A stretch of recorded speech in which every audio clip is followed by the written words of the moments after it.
Um, we are getting so close to the end of Charlie and the Chocolate Factory, and I am so excited to finish the story and hear the ending.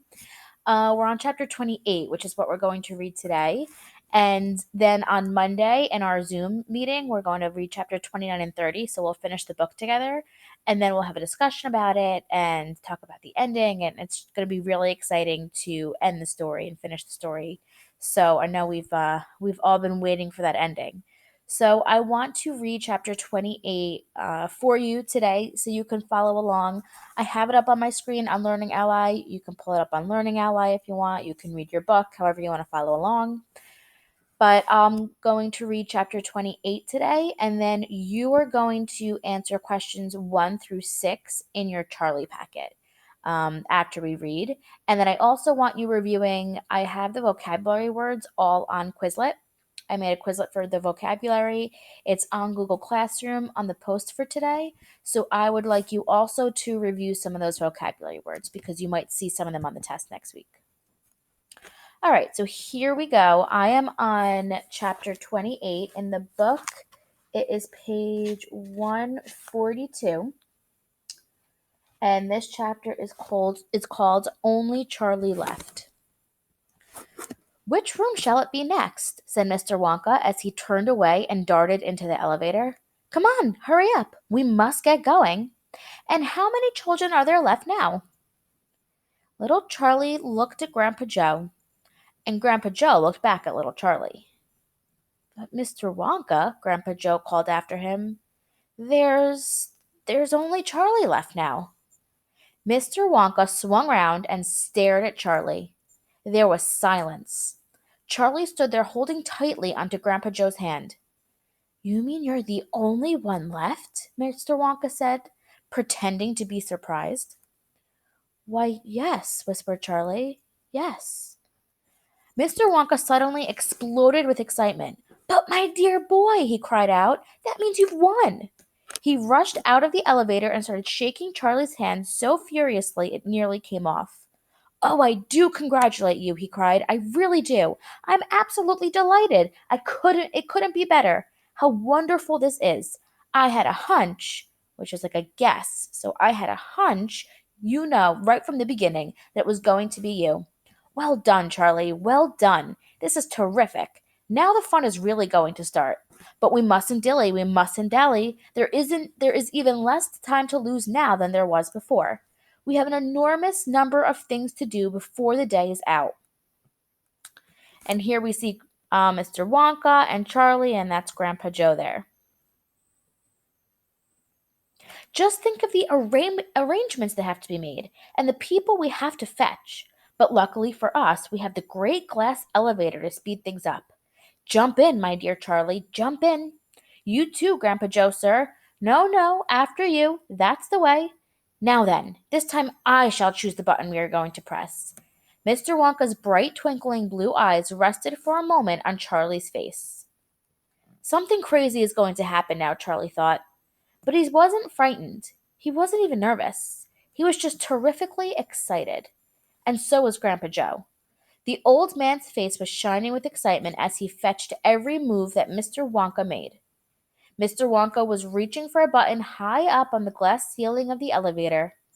Charlie and Grandpa Joe both craned their necks to read what it said on the little label inside the button. It said, "Up and Out." "Up and out," thought Charlie. "What sort of room is that?" Mr. Wonka pressed the button. The glass doors closed. "Hold on!" cried Mr. Wonka. Then wham! The elevator shot straight up like a rocket. "Yippee!" shouted Grandpa Joe.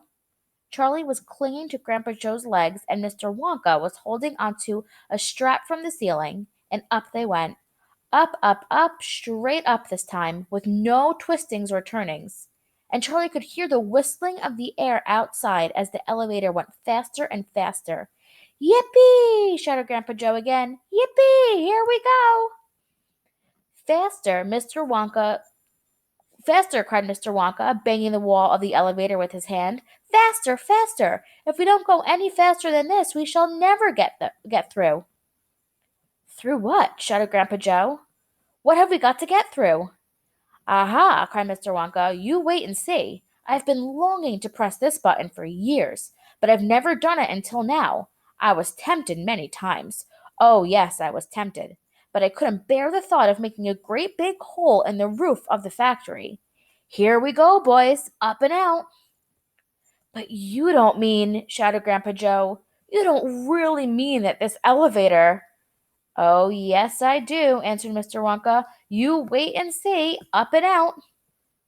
But, but, it's made of glass, shouted Grandpa Joe. It'll break into a million pieces. I suppose it might, said Mr. Wonka, cheerful as ever, but it's pretty thick glass, all the same. The elevator rushed on, going up and up and up, faster and faster and faster. Then suddenly, crash! And the most tremendous noise of splintering wood and broken tiles came from directly above their heads. And Grandpa Joe shouted, Help! It's the end! We're done for! And Mr. Wonka shouted, No, we're not! We're through! We're out! Sure enough, the elevator had shot right up through the roof of the factory and was now rising into the sky like a rocket. And the sunshine was pouring in through the glass roof. In 5 seconds, they were 1,000 feet up in the sky. The elevator's gone mad, shouted Grandpa Joe. Have no fear, my dear sir, said Mr. Wonka calmly, and he pressed another button. The elevator stopped. It stopped and hung in midair, hovering like a helicopter, hovering over the factory and over the very town itself, which lay spread out below them like a picture postcard. Looking down through the glass floor on which he was standing, Charlie could see the small, faraway houses and the streets and the snow that lay thickly over everything. So you can see here, they're in this glass elevator. They're hovering, which just means to like kind of stay above something in the air. And here's the town below them. So they're in the glass elevator and they can see the town below them. It was an eerie and frightening feeling to be standing on clear glass high up in the sky. Eerie and frightening are both vocabulary words. Eerie is like it's almost like it's like mysterious or like a strange feeling, and like when frightening is kind of like something scary. So it was an eerie and frightening feeling to be standing on clear glass high up in the sky. It made you feel that you weren't standing on anything at all. Are we all right? Cried Grandpa Joe. How does this thing stay up? Candy power, said Mr. Wonka. 1,000,000 candy power. Oh, look, he cried, pointing down. There go the other children. They're returning home. Okay. So that is chapter 28. I love that chapter. That's when Charlie's the only one left, and Mr. Wonka take Charlie and Grandpa Joe in the glass elevator. And it's just so exciting. Grandpa Joe is so excited, and Charlie's so excited. And I actually love how Mr. Wonka said he had a hunch or he had a guess that it was going to be Charlie was going to be the winner from the start. And that actually makes me wonder why he thought that. And that's something I want you guys to think about too, because I'm going to ask you that on Monday. Why do you think Mr. Wonka had a feeling that Charlie was going to be the winner? Is going to be the last child left. So I want you to think about that.